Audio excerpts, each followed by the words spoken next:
மகாநதி அடுத்த வர எபிசோடில் பார்த்தீங்க அப்படின்னா எல்லாரும் பார்த்தீங்க அப்படின்னா வீட்டை வந்து காவேரி பேருக்கு மாற்றி ரெஜிஸ்ட்ரேஷன் பண்ணிடலாம் அப்படின்னு சொல்லிட்டு கிளம்புறாங்க. ஆனால் அந்த ஃபேமிலிக்கு தெரியாமல் போகணும் அப்படிங்கிறனால நம்ம வேறு எங்கேயோ வெளியே போகிறோம் அப்படிங்கிற மாதிரி சொல்லிட்டு கிளம்பலான்னு சொல்லிட்டு நிவின் வந்து ஐடியா கொடுக்குறாரு. சரி அப்படியே சொல்லலாம் அப்படின்னு சொல்லிட்டு காவேரி பார்த்தீங்க அப்படின்னா எல்லோரும் ஃபேமிலியாக கிளம்பிட்டு அவங்க 3 பேர்கிட்டையும் போயிட்டு இந்த மாதிரி நாங்கள் வெளியே போகணும், ஒரு 2 மணி நேரம் கிட்ட ஆகும், அதனால நீங்கள் கொஞ்சம் வெளியே இருக்கீங்களா, நாங்கள் வீட்டை பூட்டணும் அப்படிங்கிறாங்க.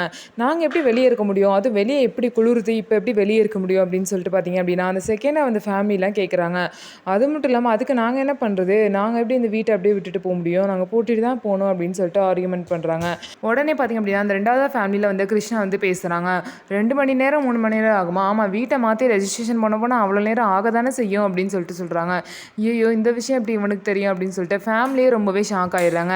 நீங்கள் என்ன நினச்சாலும் வீட்டை வந்து நாங்கள் இல்லாமல் மாற்றி ரெஜிஸ்ட்ரேஷன் பண்ணவே முடியாது, என்ன மாரி எதுவுமே பண்ண முடியாது, கோர்ட்டில் நாங்கள் ஸ்டே ஆர்டர் வாங்கி வச்சுருக்கோம், இதேமாரி உங்களால் ஒன்றுமே பண்ண முடியாதுன்னு சொல்லிட்டு அந்த கிருஷ்ணா சொல்லவும் வீட்டில் உள்ள எல்லாருமே ரொம்பவே ஷாக் ஆகிட்டாங்க. சாரதா அம்மா பார்த்திங்க அப்படின்னா கோவப்பட்டு நமக்கான வீடு நம்ம பிள்ளைங்களுக்கு போய் சேர வேண்டிய வீடு இப்படி வந்து எல்லாரும் வந்து பங்கு கொண்டாடுறாங்களே அப்படின்னு சொல்லிட்டு பார்த்தீங்கன்னா அந்த ஃபேமிலியை வந்து அடித்து வெளியே துரத்துறாங்க. அந்த 3 பேரையும் பார்த்தீங்கன்னா சாரதா அம்மா அடித்து வெளியே துரத்திட்டு உள்ளே வந்து இப்படி ஆயிடுச்சு, நமக்குன்னு அவங்க அப்பா விட்டுட்டு போனது இந்த வீடு மட்டும் தான், இப்படி எல்லாரும் பங்கு போட வந்துட்டாங்களேன்னு சொல்லிட்டு அவ்வளோ கதறி கதறி அழுகுறாங்க. ஸோ இதுக்கப்புறம் என்ன நடக்க போகுதுன்னு சொல்லிட்டு வெயிட் பண்ணி பார்க்கலாம். நம்ம வீடியோ உங்களுக்கு பிடிச்சிருந்தா நம்ம வீடியோவை லைக் பண்ணிக்கோங்க.